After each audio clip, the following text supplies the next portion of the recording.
There was a man in his early 70s who slowly stopped answering calls. Not because he disliked people, not because he was angry, he just didn't feel like talking much anymore. At first, it felt peaceful, quiet, comfortable. But over time, something changed. The days started feeling heavier, longer, more emotionally tiring. And one afternoon, he realized something unsettling. It wasn't aging that made him feel disconnected. It was isolation. And isolation had entered his life so quietly. He barely noticed it happening. Isolation rarely begins dramatically. Most of the time, it begins with small withdrawals, skipping one gathering, ignoring one phone call, staying home one extra day. Nothing serious, nothing alarming, but after decades working with older adults, I've seen how these small patterns quietly grow, especially after retirement. Children move away, friends become busy, routines change, and slowly, social interaction decreases without people fully realizing it. The man had always considered himself independent. He enjoyed quiet, enjoyed having space. So when life became calmer, he accepted it naturally. At first, the silence felt relaxing. No obligations, no pressure, no unnecessary conversation. One morning, he woke before sunrise and remained in bed for several extra minutes.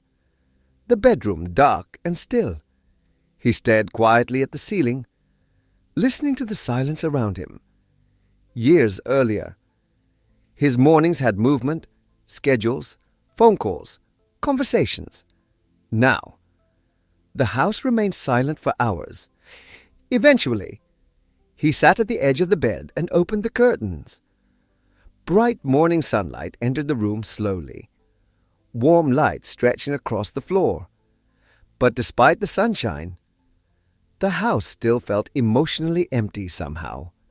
He made coffee, sat near the kitchen window, and realized something unusual. Entire mornings sometimes passed without him speaking a single word. That realization unsettled him slightly. Not because he felt lonely exactly, because he suddenly noticed how disconnected his daily life had become. And social connection matters more than many people realize during aging. The brain responds strongly to interaction. Conversation stimulates attention. Emotional connection supports mood regulation.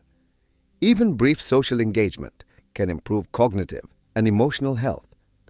Without enough interaction, the mind often turns inward for too long, thinking, reflecting, repeating the same thoughts again and again.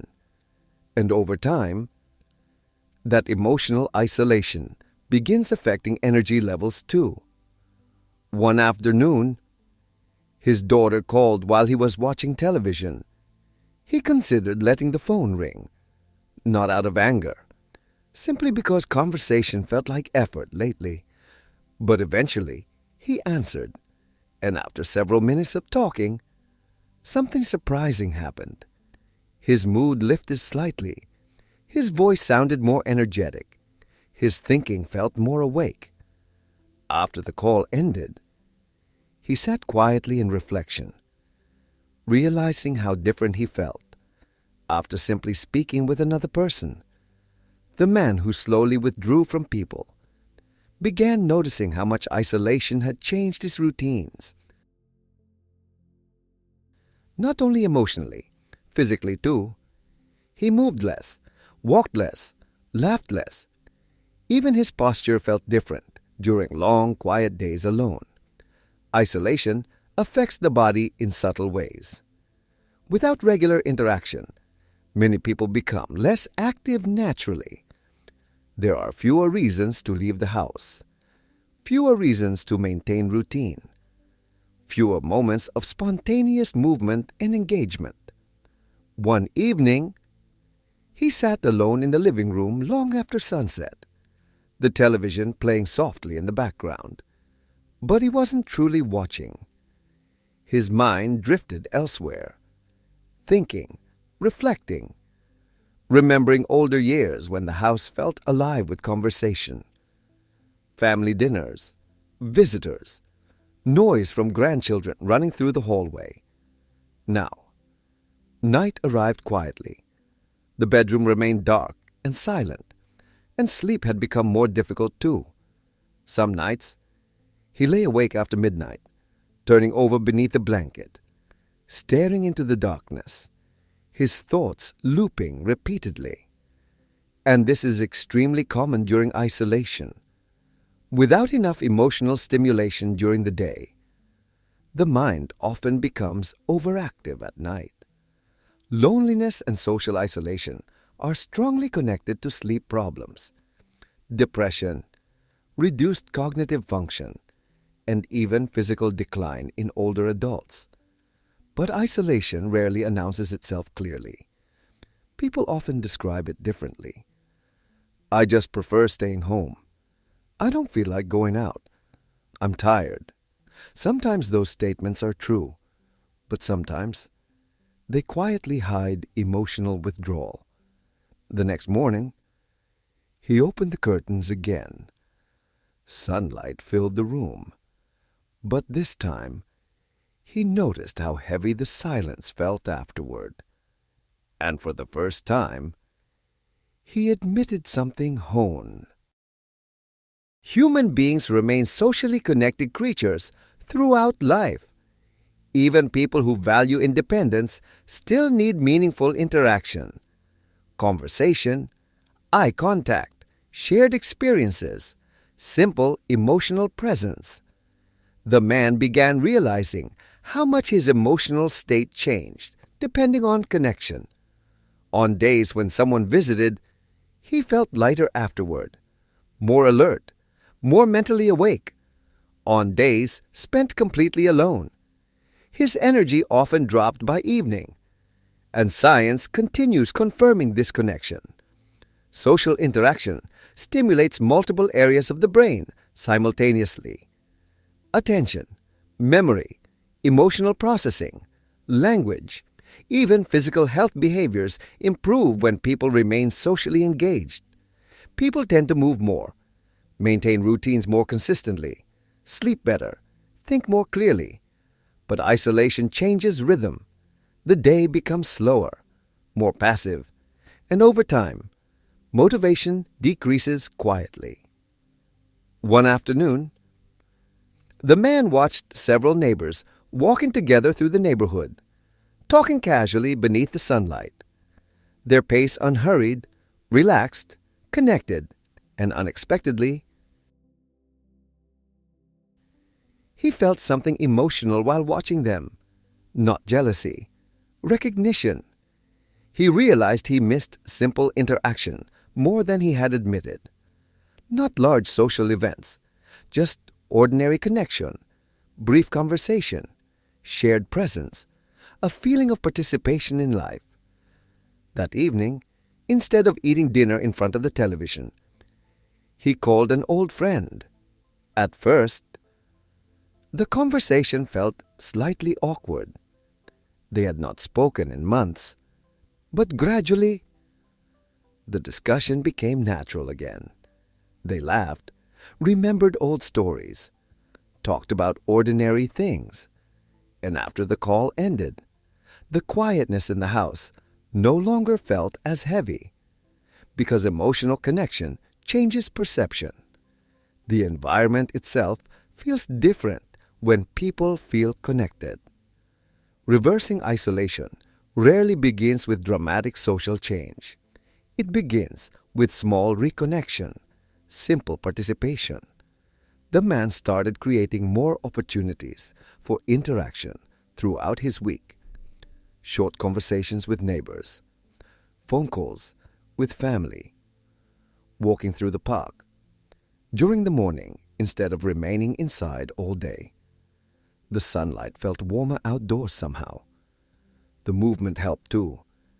Walking created natural opportunities for interaction. A simple greeting, a brief conversation, eye contact, These moments may seem small, but emotionally, they matter deeply. Physical activity and social engagement often support each other naturally. People who remain socially active often remain physically active longer too. One morning, he joined a small community walking group nearby. Nothing formal, just several older adults walking together at a comfortable pace. At first, he felt uncertain, slightly out of place, but after several walks, something changed. He started looking forward to it, not only for exercise, for connection. Conversation gave rhythm to the walk. The walking gave rhythm to the conversation. And slowly, his emotional state improved. His thinking felt less heavy. His evenings felt less empty. Even sleep improved slightly, because emotional isolation had begun loosening its grip. Other days, he simply spent less time alone with constant television noise. Instead, he visited local places occasionally, a coffee shop, a bookstore, the community center, not because he suddenly became extroverted. Isolation does not always feel painful in the beginning. Sometimes it feels comfortable, quiet, predictable. But human emotional health depends on connection more than many people realize, especially during aging. Because connection keeps the mind engaged, the emotions responsive, the body involved in life. The man eventually understood something important. He was not emotionally exhausted simply because he was getting older. Part of his heaviness came from disconnection. Too many quiet days, too little meaningful interaction, too much life experienced alone. And once he slowly reintroduced connection into his routine, something changed, not dramatically, but deeply. His mornings felt less empty. His thinking became more active. His walking felt more purposeful. Even the silence in his home felt different, less lonely, because chosen solitude and emotional isolation are not the same thing. One evening, he stood quietly beside the bedroom window before sleep. The night outside calm and dark, and instead of feeling disconnected from the world, and after many years caring for older adults, I believe this may be one of the most important truths about emotional health and aging.